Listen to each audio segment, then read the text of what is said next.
Good afternoon, everybody, and thank you for joining part 4 of this webinar series, where you'll learn more about CMMC and the responsibility matrix. I'm Chris Clark from ATI. So just to cover a few quick topics before we get started.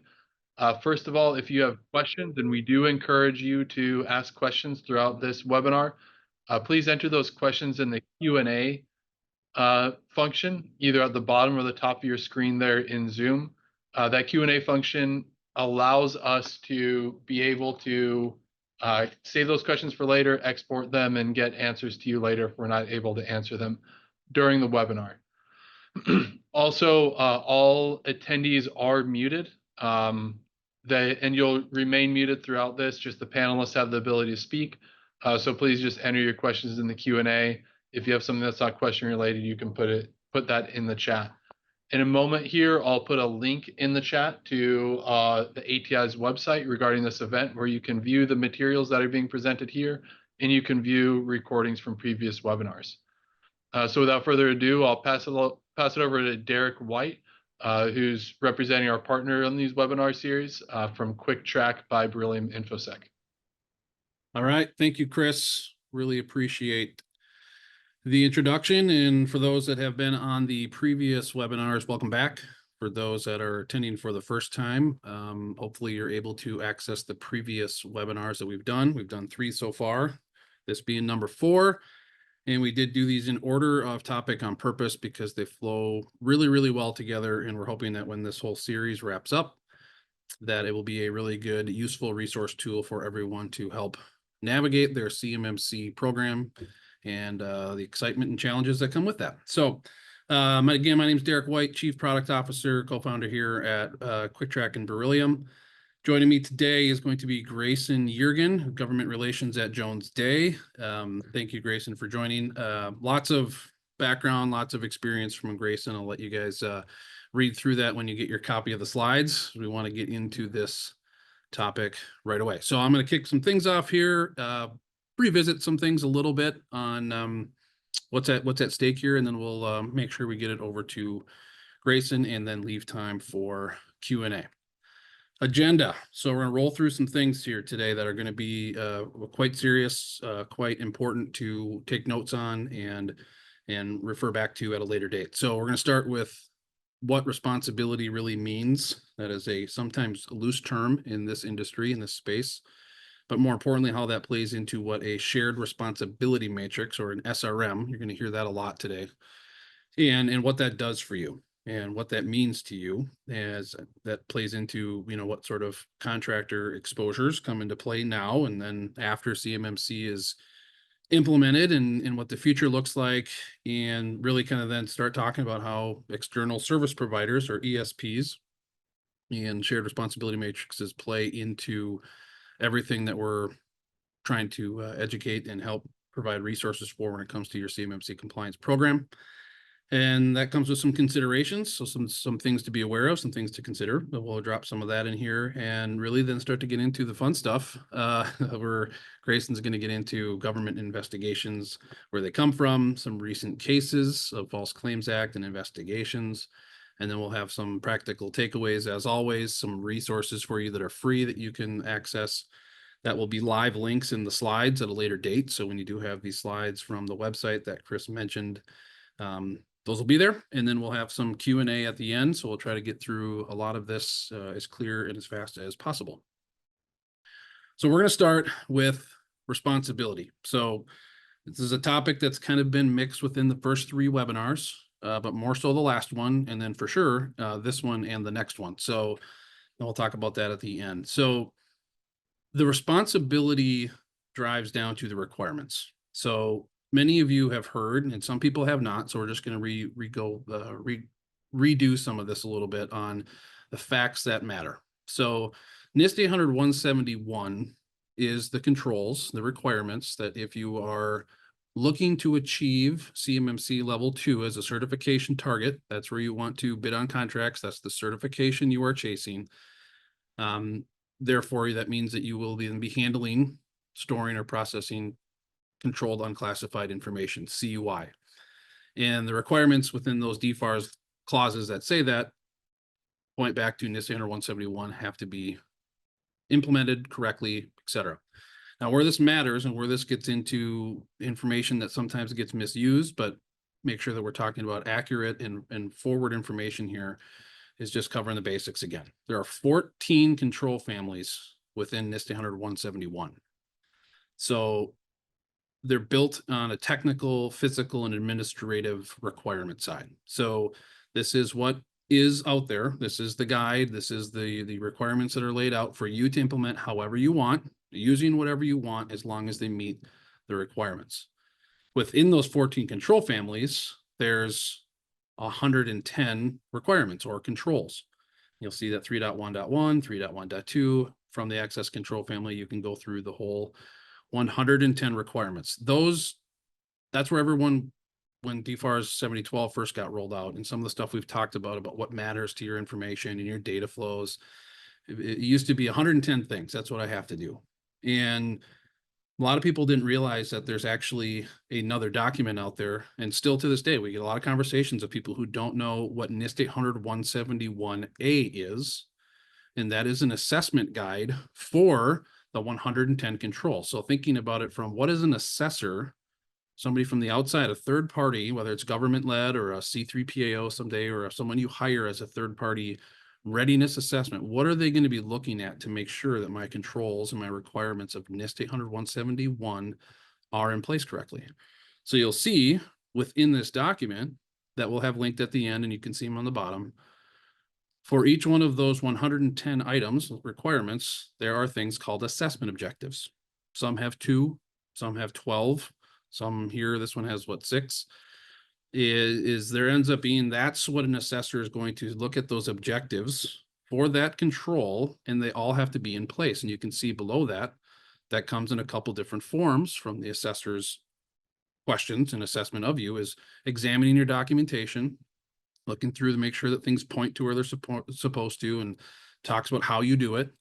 Interview, they're going to interview the people that are responsible. So back to responsibility, we're going to talk about that in a second. Who or what is responsible for that assessment objective and that assessment control or that requirement? And they're going to test you. They have the right to look over your shoulder and make sure that it says in here you're doing that, and that you, sir or ma'am or thing, are doing it. And how does that get done? There's 320 of those assessment objectives that make up the 110 requirements of NIST standard 171. Okay.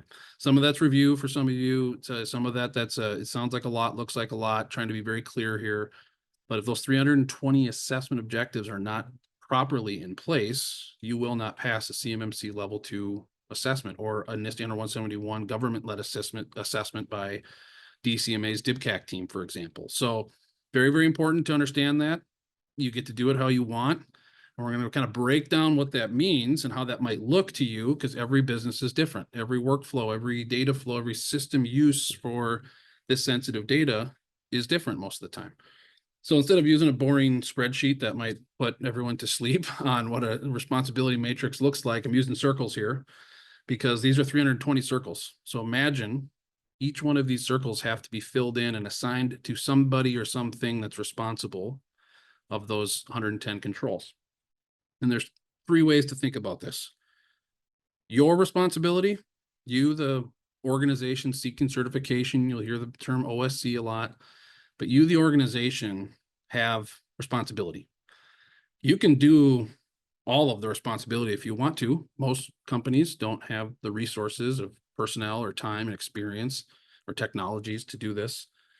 A lot of companies that make up the defense industrial base don't have a full C-suite. Your customer might, but you might not. So that responsibility can be assigned to anybody from the owner, IT director, if you have a system administrator. There's a lot of different ways to do that, but that has to be assigned to somebody if you are going to accept that risk of that requirement and that assessment objective and that responsibility. Other way you can do it is, theirs isn't the actual term, but it's their responsibility. So you're outsourcing it. So this would be an external party. That could be anything from a managed service provider, cloud service provider, a software as a service tool that you might be using for something like encryption. that everyone thinks technical on these requirements, but there's physical and administrative requirements on here too. You can outsource things like document shredding. If you have a CUI documents that you print off on paper, they're going to have to be marked and labeled and cover sheets and all that and handled by authorized users and controlled environments, etc. But there's requirements around how that's shredded. It can't just be a typical shredder. And if you say, well, we don't shred our documents, we give it to a shredding company, you technically can do that, but you're responsible to make sure that the document shredding company is doing that within the requirements. And if they're not, that essentially falls back on you and how you can determine, demonstrate, pass an assessment on that. And there's hardware, there's sanitation of, hardwares and disposals, all these different things. Now, again, you don't have to do that internally, but you don't have to do it externally, because that brings us into things like shared responsibility. So you'll hear a lot about shared responsibilities. Some of the stuff is, you'll also hear things like inheritance matrices, like I'm inheriting that responsibility from who I use, from technology or other things, but for now, we're going to use shared for most cases. You can share physical responsibility with a managed service provider, for example. Your system that you're identifying as your CUI system might sit somewhere else. You have physical responsibility for anything that's CUI physically. They have physical responsibility of destruction and anything they might handle. You can share those responsibilities with them. Now, you don't get to fully meet that requirement if you're sharing it and they're not doing their end of the bargain, or you're not doing your end of the bargain. That's why the stuff that Grayson's going to get into here in a little bit is really, really important to understand what you're outsourcing, what you're not, and how you're going to develop that into a matrix that says, this is how we do it, and we follow it, and our documentation points to it, maps to it. Because what that looks like for some people could be something like this. Lots of purple, that would be your responsibility. Some blue, which is an external party's responsibility, and then some shared. A lot of companies want to see a lot of blue. I don't want to do this. I want to outsource as much as possible. And technically you can outsource a lot, but you can't outsource it all. But we all know what it means when you outsource anything is that you lose some of that control. Well, maybe I should do it all purple. We should do as much as possible. Can do that too.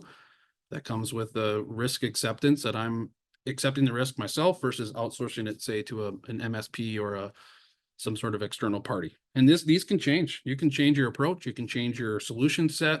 You can change your scope, as we've talked about earlier, with new contracts, new opportunities, new people, new locations. I mean, so many different things can impact this, but the requirement is it's accurate, and that it's a moment in time. This is what it looks like today. You have the right to change it. You just have to go through the steps of what the requirements say. From there, the question always turns back into, how does this impact my SPRS, the score that I put into my SPRS system? And that's a good question. Some people might not know exactly how that impacts. I'm going to walk through this quickly, but there was a big shift a few years ago with the DFARS interim rule. You are to self-assess yourself against NIST 171 using NIST 800 171A if you are subject to these requirements of handling controlled unclassified information, and score yourself accurately. The DoD has an assessment methodology document that's publicly available for you to do that, and it looks something like this. This is just a little bit of a snippet. And you'll notice on the left are the 110 controls or requirements of NIST 800 171. And each one of those requirements has a value assigned to it based on impact, importance, risk. 5 points means 3.14.4, for example. That one's got a 5 because if that's not in place, there's a big risk exposure there for you as an organization. So we need those in place. There's some 3s, there's some 1s, but they're all important because they have to be in place. But this is how your score really matters to a couple different reasons. One, you take that value and you start from 110. 110 score means everything is in place down to the assessment objective level, your documentation, your proof. And if you just took these, 10, 12 controls, whatever is right here, and start to score yourself from 110 backwards, you do those values, you say, oh, I've got this one, I've got that one. I sort of have this one, but I can't give myself full credit if I don't have it. Definitely don't have this one, so I got to figure this out. That goes on your plan of action and milestones. We've talked about that. I have this one, and start to score yourself. And if you started at 110 with just this set of 10, 12 controls, you see on the right there, the ones that you don't have confidence in, or even if you have high confidence, but you can't demonstrate it, you would deduct that score right here, just through these 10 controls, you're at a 96. Then you go to the next 10 controls, and you go to the next 10 controls, and that's how you're supposed to be scoring yourself. And they even stated when this interim rule came out that your score isn't really the important thing. It's the accuracy in your plan on how you're going to allocate resources internally or externally to meet these requirements and have a score of 110. We now know a lot of people entered scores that weren't accurate. You know, we all went to 5th grade and nobody wants the low score. You want the gold star on your paper, but that's not how that was supposed to go. And they're coming after people on that. And what we try to do here, and I know Grayson spends all of his time, this is making sure it's accurate. If you have deficiencies, you've got gaps, have a plan, execute the plan, because you don't want to wait until the day before your assessment with CMMC to do that, or wait till the rule comes out, because you're supposed to have this done already. If you say you have, and you've entered a score into a government system, which is a huge deal compared to when you just kind of said yes on questionnaires, you want to make sure that this is accurate. So if you've got questions on that, we're going to talk a little bit at the end before we get into some Q&A, but kind of what the next webinar is going to be about. Remember these first few slides and how important they are, specifically as Grayson goes through his stuff. And any questions on that, throw them in the Q&A. Again, don't use the chat. Make sure you use the Q&A, and we will address them at the end. So from here, I'm going to kick it over to Grayson. Thanks, Derek. Really appreciate it. Yeah, so I'm going to talk about this. As Derek mentioned, I'm a lawyer. I'm an attorney. I'm in Washington, D.C. here, and I spend all of my time thinking about, worrying about, helping others with government regulations and how to stay in compliance and what to do when you're dealing with the government. So that's the perspective I'm going to bring today. Is how does this all relate? You know, at the end of the day, to what exposure you have, what risks are you taking on, how do you mitigate some of those risks, what happens if the government comes knocking on your door, when you should be worried, and steps to take to help you sleep better at night, hopefully, as we go through this. A couple points about what Derek said that I just want to emphasize as we get into this, because it really hits on the first point here. And the first point I make is that, when preparing for this, I wanted to go back and really kind of look at this from from a kind of non-lawyer perspective, from a very basic perspective of, okay, when do I as a contractor take on responsibility? When do I have liability? When do I have exposure? And what is it that creates that exposure? So that, you can describe it from a very basic level, and have it, make sense in a non-lawyer way. I hear all the lawyer jokes. I know, we're a different type of creature here. So I think it's important to bring it back down to ground level. Well, the reality is that responsibility comes in place once you start agreeing to things that the government has asked you to do. So what your responsibility will be is what is in a contract. That's where the responsibility comes from. So whether you have a contract with the government, or you have a contract with a prime, and that prime has a contract with the government, you look at that contract and identify what your obligations are. Now, one of these days it's going to be CMMC. It seems like that day's getting closer. We've been waiting a while now, but it does seem like it's real this time, and it's going to be happening. So solicitations will start having the CMMC requirements in them, and those will flow from there.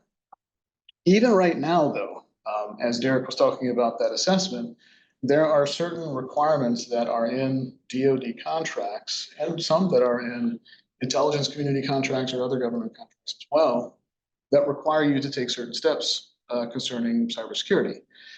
The DFAR 7012 clause is I think the most well-known and probably the most important one in here.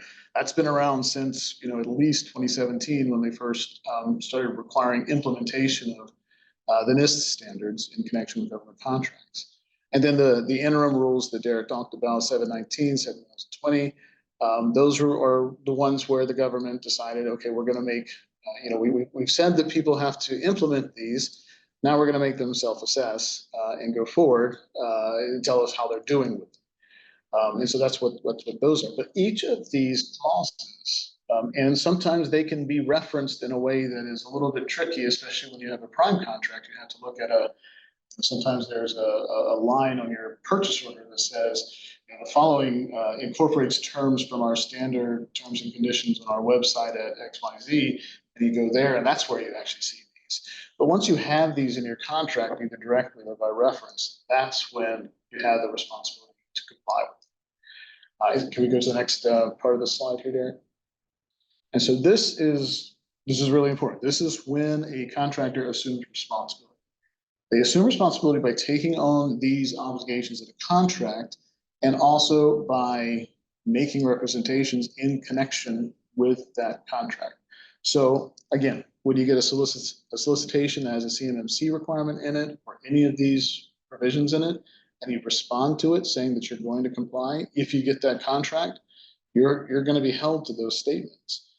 Statements you make to a C3PAO or really any external assessor that you're engaging, even with 7012, if you're going to be relying on output from that particular assessor, statements you make to them can create responsibility and exposure. Your SPURS assessment that Derek was just talking about. If you go in there and you report 110, but you don't really have 110, that can create a problem because you're making a statement at that point that the government may be relying on in awarding a contract. So that's what, as we'll see a little bit later, that's what creates the exposure and liability that the government will then look to. And then, of course, signing a contract. If you sign a contract that says that you'll comply with these provisions, that's kind of like the very base level of when you're going to be on the hook for these things. And a couple of things that Derek said that I want to emphasize, and he mentioned at one point, I don't think I can say this any better, is even if you have confidence that you've implemented something, if you can't demonstrate it, then that's a problem. And it really does drive home the point that implementation of these controls is required. I mean, that's exactly what 7012 says, but being able to properly assess them, show them, and then actually, properly and accurately get to your score at the end of the day for the current self-assessment and what will eventually be the CMMC certification, that's just as important. Again, 7019 and 7020 actually don't talk about implementation, they talk about assessment. And so they require you to go through the steps that are needed and laid out in 171A and that methodology that Derek was talking about. So the reason I say this is that there's a tendency with a lot of companies, to get the NIST 800-171 controls and just look at them and maybe send them to, one of the technical folks at the company and have the technical person look at them and say, and ask them, hey, do we comply with these? And they just look at them and they say yes, or maybe they identify a few and you fix those and you go on. Well, that's not really enough. And again, we've seen instances, there's public records of this as well, of when a company does something like that, it really doesn't put them in a good position with the government, and it creates some risk. So it's a process, and the process is important. We go to the next slide. So bringing this to the shared responsibility matrix, again, as Derek was saying earlier, there is a concept of responsibility here, and there is the concept of sharing responsibility. And the government has expressly acknowledged that contractors can use external service providers, what I'll be calling ESPs, in meeting their obligation. But where I'm going to sound maybe a little bit different than Derek here is the buck always stops at the contractor. You can go to the next bullet here on this slide. A contractor always has responsibility, even if they hire an ESP. The responsibility is with the contractor to make sure this particular control is met. If the contractor meets that control by hiring a third party, that's fine, and that works. But it needs to be done correctly, it needs to be done thoughtfully, and it needs to be done clearly. Because as this next bullet says, what happens is the inquiry, either by the government or the company to make sure that they're doing it right, it shifts from whether whether this was done by the company, to whether the sharing of the responsibility was appropriate in the first place. Is this something that should have been shared? And then secondly, was it properly implemented? If you use ESPs and you don't use them correctly, kind of a fire and forget type model, it's not going to work, and it's not going to work well for you if you ever get audited or if you ever face one of these investigations. So go to the next slide. So we're going to talk about how to avoid that.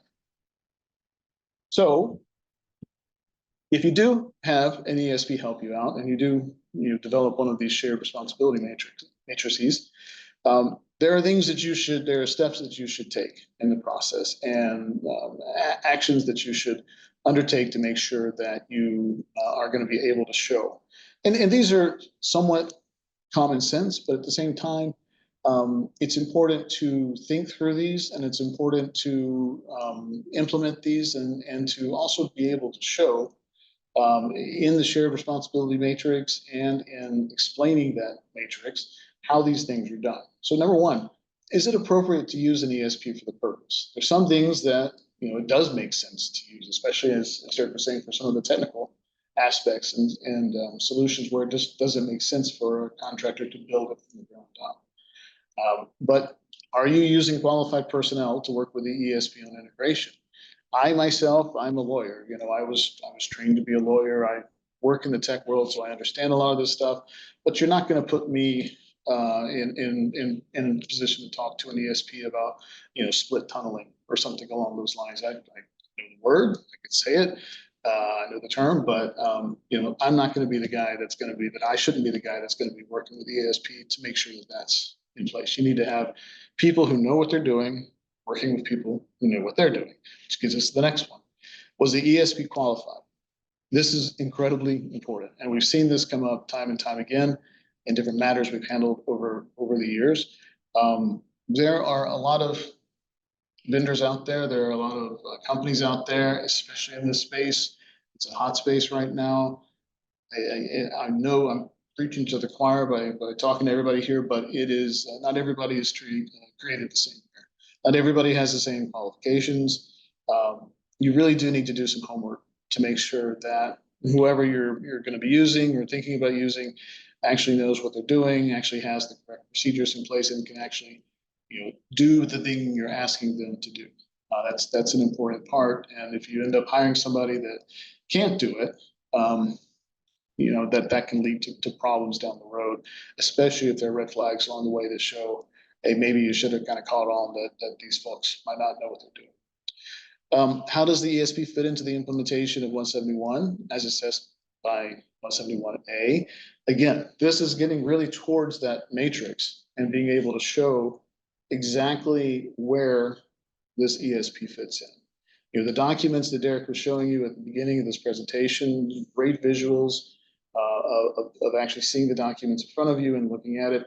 When you're looking at that at 171, when you're looking at 171A, and you're thinking about, okay, who's doing what, who's being able to show what, where, you want to, if you're using an ESP for some of those controls, you want to be able to explain exactly how that ESP is fitting. In fact, with your SSP or with your responsibility matrix, or even with your 171A scorecard, you're going to want to be able to explain and have documented where the ESP fits into that. That actually will eventually become your shared responsibility matrix. Everybody, there's no set format for that, but that's what it, at least the meat of it often ends up being. Again, the next one is it documented. That is the matrix itself. You're going to need to have a place where you can show, okay, yeah, we're relying on this entity to do this particular activity, and here's how we're doing it. If you can't show it, then you're not going to get credit for it, at least not from the government. And then the reality has to match what you got in the document. Again, I don't want to go through too many horror stories, but there's been plenty of times when we've been working with a company talking about these issues in the government, and we've got a document, and we're really excited. We've got this document. We can see it. It says, okay, great. They're using X, Y, and Z for this particular activity, and it says that they check in each month. They've got a task force that works on this. Great. Let's talk to the company. Let's find out who's on this task force. Oh, we really don't have a task force. where are these reports from this incident? Oh, well, we got those for the first month, didn't it? Well, those are problems. Yeah, sure, that's not surprising to anybody, but you do have to make sure that everything matches up and there's constant checks on this to make sure it keeps going and that it keeps working as it's going through. Is there anything that's falling through the cracks? Again, the whole design of 171A and this matrix is intended to make sure things don't fall through the cracks. But that's why it's really important to have the exercise, as Derek was talking about earlier, showing who has responsibility for what. Because if you're going through that and you're not able to clearly identify that, that means, you've got the risk, you've got the worry that, somebody's not doing it and you've got fingers pointing at each other and, nobody's going to take responsibility for it. Again, at the end, the two at the bottom here kind of go together. You got to monitor the activities of the ESP to make sure they're doing what they said they were going to do. Are there any red flags? Are they asking the wrong questions? Are they asking questions that show that, hey, maybe they've not done this before? Are they asking you, are they giving you materials that don't make sense, that don't match up with what your actual information system is? And then there's also just a qualification question, especially with 7012 clause. If you're using any ESPs that are providing cloud services, you also have to look at that provision in DFAR 7012 that requires FedRAMP certification or equivalent, FedRAMP equivalent. And so when you have specific requirements like that, and that was built into the provision, the DFAR's provision, some of them can be, unique to the contract and specifically written into the contract or a statement of work.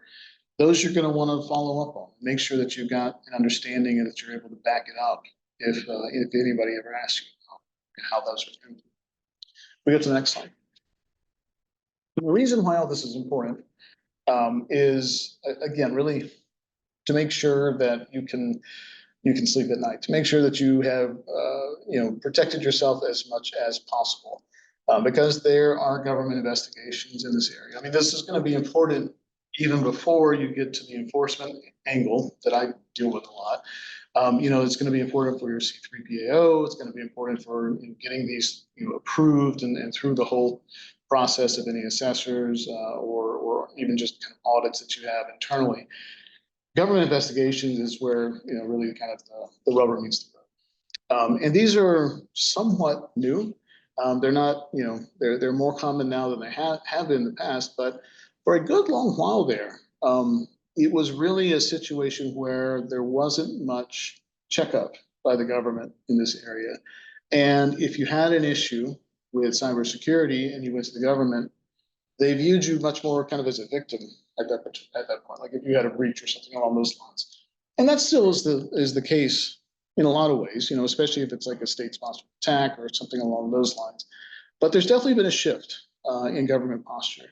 And you can see it in some of the enforcement actions we're talking about here. The goal even with the government is still to try to get everybody to the level of security that we need for our defense industrial base and for our contractors and frankly for our society.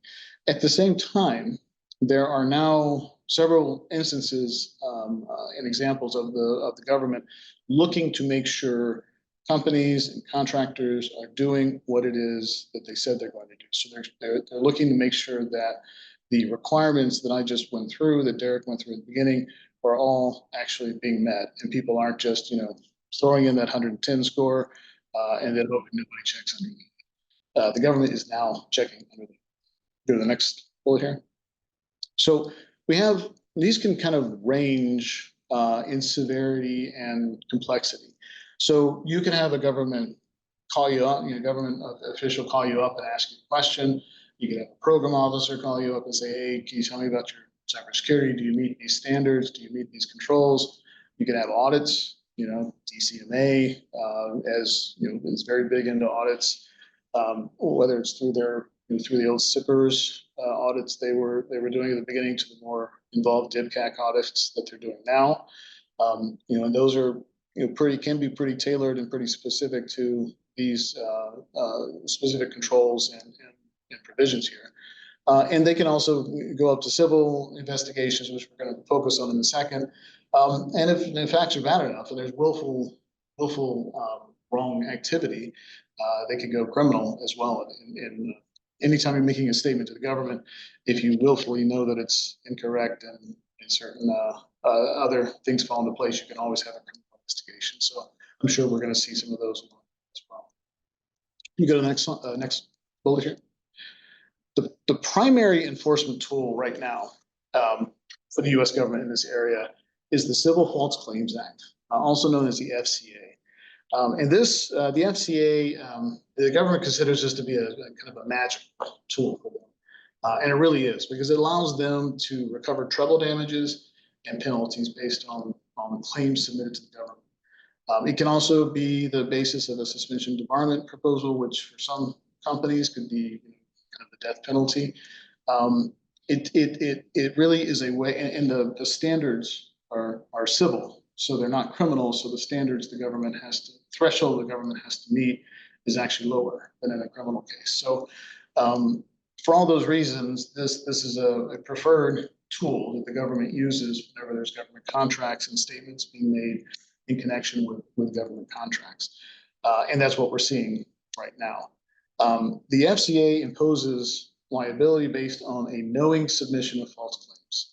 So basically, if a contractor submits a claim for payment and it knows that it's made, it knows there's something false about that, that's when there will be liability under false claim.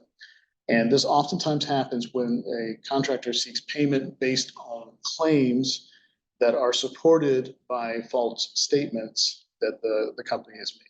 So think back to when I first started, and I was talking to you about, the assessments. I was talking to you about what you uploaded to the SPURS system, talking to you about responses you made to solicitations or what you've agreed to in a contract.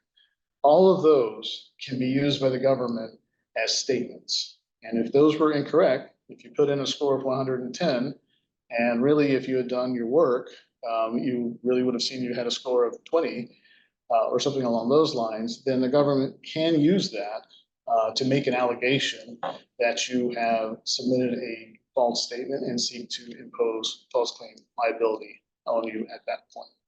So how does this relate to ESPs and a shared responsibility matrix? Go to the next bullet here. So those using an ESP and having a matrix can help you mitigate exposure. So if you do it correctly and you follow the steps that I just talked about, and you follow the steps that Derek talked about at the beginning, and you have a good matrix that shows who's doing what, and that's actually all being done, it can really help mitigate your exposure. Number one, you're going to have people who know what they're doing, are qualified to do what they're doing, have the tools and the technology to do what they're doing, actually, undertaking the activities that are required under the contract. So, if you're trying to decide between an ESP or not, and the decision is, well, we don't really have the capability of doing it, that's somewhat of an easy one at that particular point, because if you're going to say you're doing it, get somebody who knows how to do it, sign them up and have your ESP do it, as opposed to making a statement that you're doing it yourself. So that's one of the ways that it can really help you in mitigating exposure here. Now, other ones are, if somebody can do it better, more efficiently, there's all sorts of reasons to use ESPs as opposed to kind of building things up for yourself. But as I said earlier, the buck stops at the contractor. The contractor bears ultimate responsibility, and that still holds true even with this mitigation. It's just that when there is a problem, the government's going to look at the contractor, because the contractor is the one that's making the statements, and the contractor is the one that has a relationship with the government. So that's where they're going to go when they're looking at this stuff and they're talking about it. But if the contractor is able to say, we have this shared matrix here, we have this shared responsibility, and explain and show what it did, and then show all of the steps that I just went through. Hey, we looked at this, we knew that we couldn't do it, so we went to this company, they could do it better. We set it up. This is how we looked at it. This is how we monitor it. No issues. Even if there is an issue at that particular point, the chances of the government being able to enforce that against the contractor are very low, because they're certainly not going to be able to show a knowing false statement at that particular point, even if something did happen, because the company did everything right. And again, in a situation like that, the government's not really in the business of trying to go after, companies that are in that situation there. That lends itself much more towards finding a resolution for it. So that's why doing this correctly is important. Because take a different situation. Let's say a company says, okay, we've got this obligation, we need to. I looked up on the internet, found this ESP, said that they can do this well. We talked to them. They didn't really seem to know what they were doing, but they said, they could take care of it for us. We signed this contract and we sent this information. We did that. We sent it over to them. Didn't really talk to them much. Every once in a while they'd send us an email, with some updates or something. And then, something goes wrong in a particular area. At that particular point, government's going to look at the contract and be like, did you really think that you were accurately addressing this particular issue when you didn't even really document it? You didn't really have any evidence that they knew what they were doing, or you didn't really see any evidence of it done. At that particular point, it's not going to have the effect that you're going to want it to have. Can we go to the next slide? So again, just as a practical point, I'll talk a little bit about how these investigations arise, because you may be thinking to yourself, well, that's never going to happen. And man, hopefully it won't, because they're just not fun to go through, and I'd never wish it on anybody. But there are several ways they can come up. They can come up as a result of audits, whether these are internal or external audits. One that the company brings itself, one that a DivCac would bring, and then the fallout from it. This next one's a really important one under the False Claims Act. Third parties can bring claims. Whistleblowers, competitors. People are often surprised to know that a competitive organization, one that you're bidding against in the contracts, can bring a False Claims Act against you if they have some evidence that you're not complying with the requirements of the contract. And then at that point, not only can they bring a claim, these third parties, but they actually will get a bounty if they're correct and the government wins the case at the end of the day. You get a percentage of that, trebled damage award. So the government's come up with ways to incentivize these particular actions. Oftentimes these things can come up from a cyber incident. Once something happens, and looking at why it happened, you find out, oh my goodness, we didn't really have this in place that we needed to. And it can also come up with mandatory disclosure, which is that let's say you had an internal audit, and let's say you found that the company, for several years now has been kind of intentionally not taking certain actions that it should be taking. Under government contracts, there are certain provisions in the contracts themselves, and even if not there, in the suspension and debarment regs, that require companies that have government contracts to disclose certain types of violations they find. Now, this doesn't mean every time you find something not working with your cybersecurity plan that you have to, there's a mandatory disclosure under the federal acquisition regulations, but it is a way that it can come up. And if you do find more serious issues, it can cause an issue. FCA investigations can be long, involved. They can be very expensive. Hiring folks like me to help, work through these things, it can be costly at times, and especially when the investigation can be broad and can cover a longer period of time. When to be worried? I want to make sure. I want to make sure I level set this, because I want to make sure that what I'm saying to you is credible. What I'm not saying is that every time that you find a problem, or every time somebody raises an issue about, hey, you might not be doing this, or you may not be doing that, that doesn't mean you need to be worried. Oh my God, we've got an FCA investigation or something along those lines, especially in this area. Cybersecurity is always changing. It's always evolving. The threats are always evolving. So it's always going to be something new. And that's not what this is intended to go after or enforce. But when these issues come up, when there's an issue raised, when there is an audit that has findings, especially if you get a government audit that has findings that you need to fix, you do need to take them seriously, because once these things start repeating, and once you get a government audit and they try to resolve it, and you come back with findings and they reject those findings, and then it keeps going, that's when you need to be worried. When these things keep coming up and the government starts losing faith in what you're doing, or maybe you've got you're noticing a pattern of things being kind of shoved under a rug, something along those lines, that's when you need to be worried. Especially if you get anything from DOJ, the Department of Justice, like any type of friendly outreach or a civil investigative demand, which is just a nice way of saying subpoena, or something along those lines.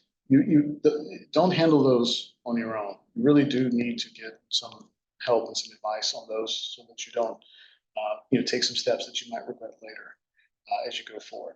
So, and then that would include offices of Inspector General as well.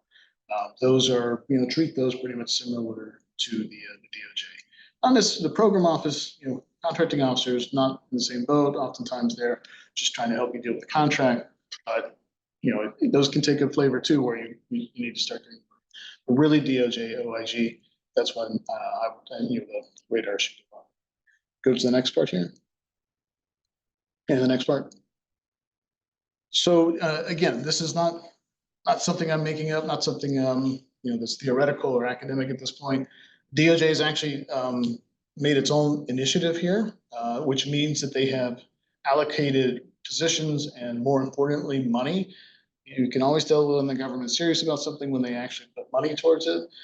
They've done that here. They started the DOJ Civil Cyber Fraud Initiative.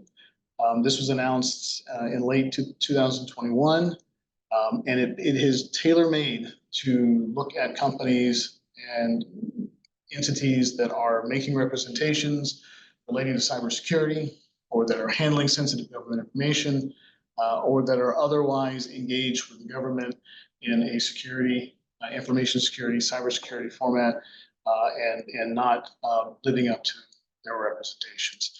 So there's been at least 5 settlements. And if there's a settlement, that means the case has been going on for probably over a year. So this has been a pretty active area.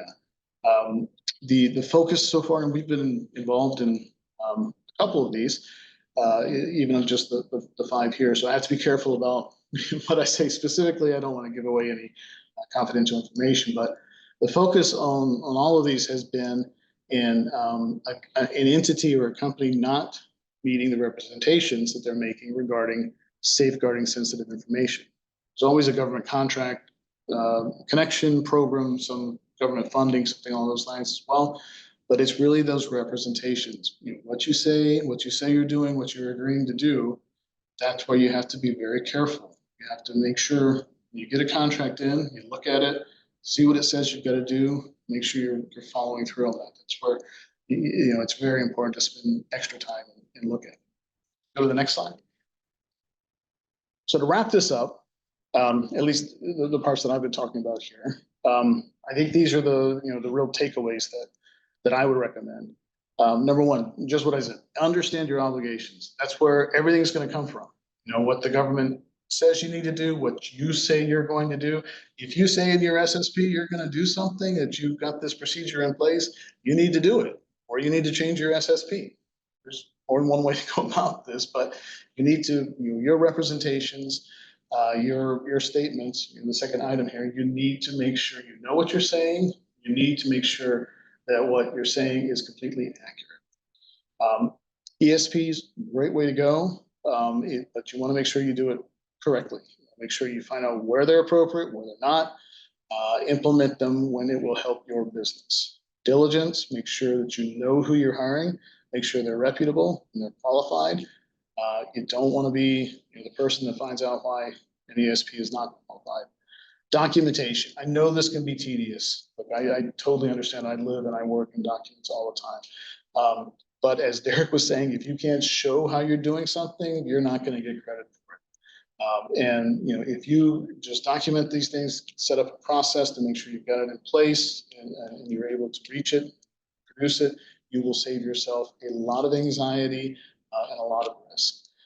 And then last point here, monitoring. You cannot fire and forget. You have to actually watch, see what's going on. You have to monitor your relationship, be there, answer questions, be responsive, watch out for red flags. And you got to make sure your staff knows this too. Whoever you're working, whoever in your company is working with the ESPs and more general, helping to keep the cyber program in place, they need to keep an eye out for these red flags and make sure that question comes up, you get it resolved. Just because there's a red flag doesn't mean you can't do something. It just means you got to dig into it a little bit more and find out and resolve it. All right, so I'll stop there, turn it back over to Derek, and we'll keep going. Awesome. Thank you, Grayson. I mean, that's serious stuff. So thank you for covering that. I know it's not always the most fun topic to get into.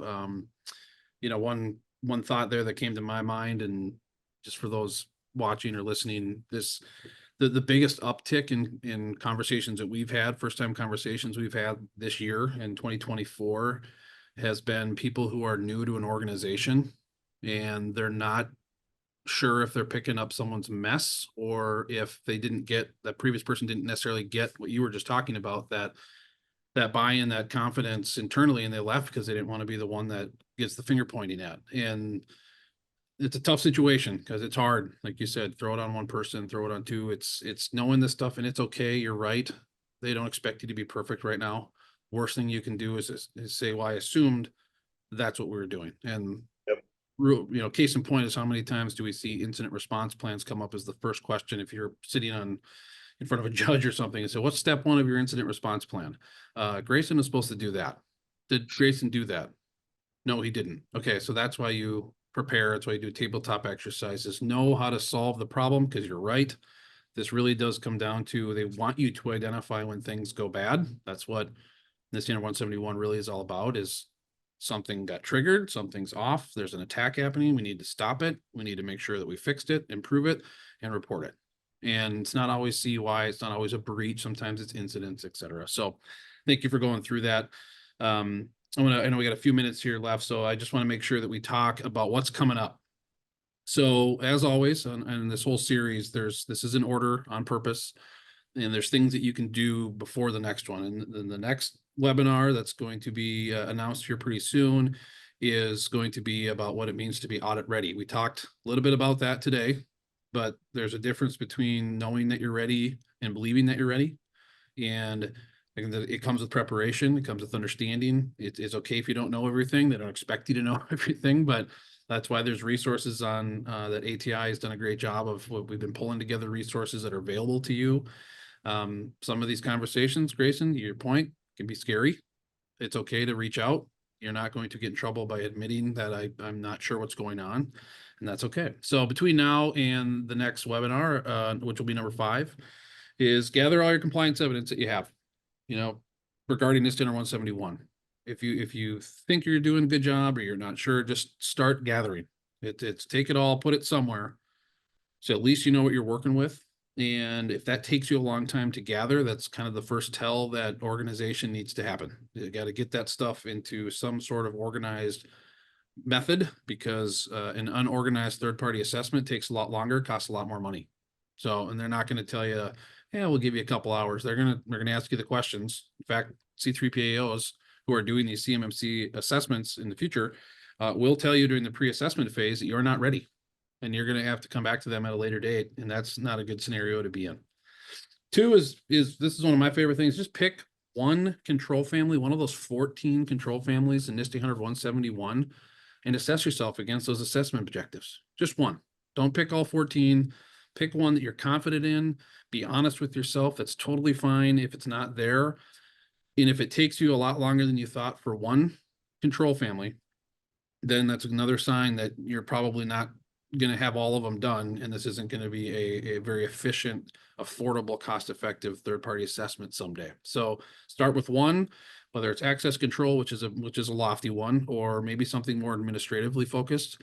Go through it, see what happens. Use somebody on your team as a role playing, and just say, hey, I'm going to ask you these questions. Actually, you ask me these questions, and I'm going to go find it, etc. I think just Go to ahead. add, just to really emphasize that particular point, 171A is very different than 171, and so going through this, I mean, obviously it's the same controls, but just the way that it's approached and divided up is incredibly different. And so just going through this exercise Derek is talking about will open your eyes so much towards what goes on in this process and how different an assessment is than you might be thinking. So I think it's really worth it. Yeah, the best part of 171A is that blue section that, if you go back a few slides when you watch the recording or go through the slides, is the examine, test, and interview portion. It gives you examples. I mean, it's telling you to think of it this way. That's super powerful, and they don't have to do that. technically, but they did, and it's great. It's a really, really good resource. This goes back to then revisiting your score event. If you have entered a score that you've said you've thrown it into PI, I mean, make sure it's accurate. Things have changed. You are required to be doing a compliance assessment of yourself and your program every year, at minimum, at least annually. That's on purpose so that things don't fall through the cracks, as Grayson was saying before. But make sure it's accurate. If you have to pull back because it wasn't accurate, maybe somebody else was there before and entered a high score.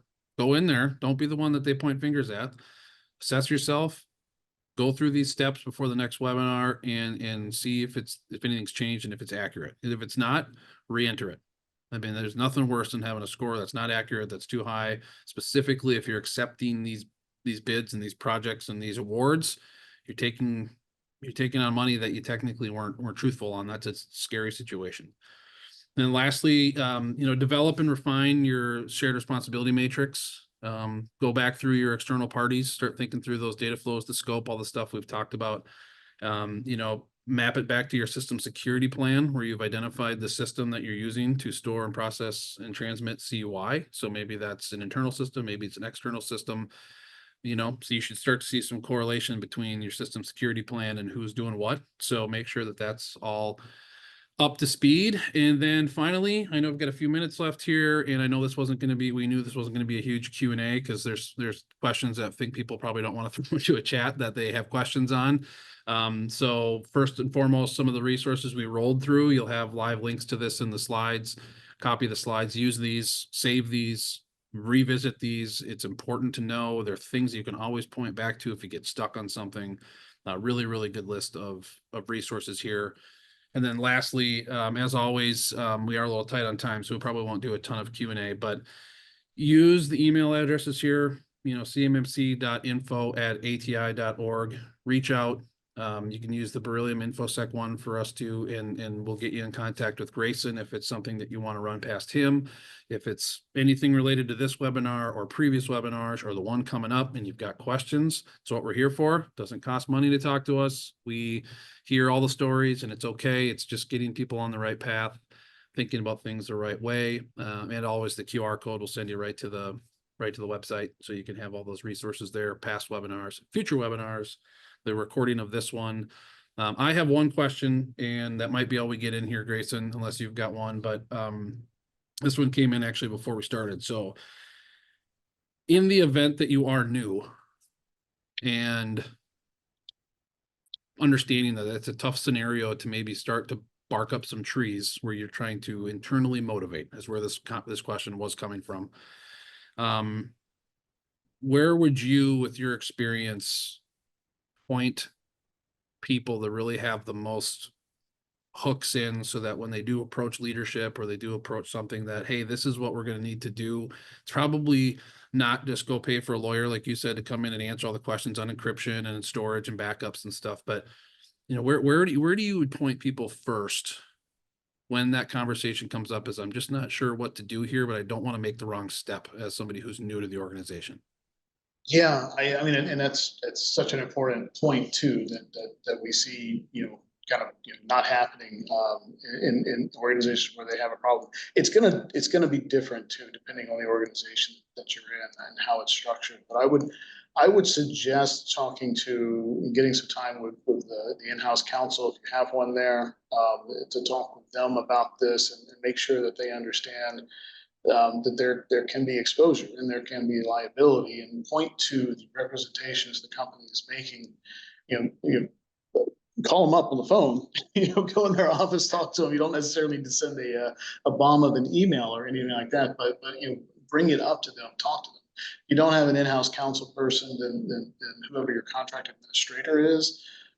Generally, I find the people who have to sign the documents are the ones that take this the most seriously. So find out who's doing that, who's signing the contracts for you, who's on the hook for that. If you're a person in an IT department and you need to go to your head of IT, then go there first. But if you're not getting the responses you need, I would definitely keep going up the chain until you get the response that you need. Don't just satisfy. Don't be satisfied with just one answer. That doesn't work if you don't get a good answer. Make sure you alert somebody to it. But then be willing to listen too. I mean, I also don't want to encourage people to say, well, gosh, this person's telling me, but I know that they're wrong. I mean, people, you can, if you talk to somebody who's knowledgeable and they walk you through it, then I do encourage people to trust their employees and trust the people they have in place. But it's always good to raise the question. Cool. No, that's good. Well, that is everything from our side, from Grayson and my side. So I'll pass it back over to the ATI team. And again, thank you for joining, and look forward to the next one and some of that information coming at you soon.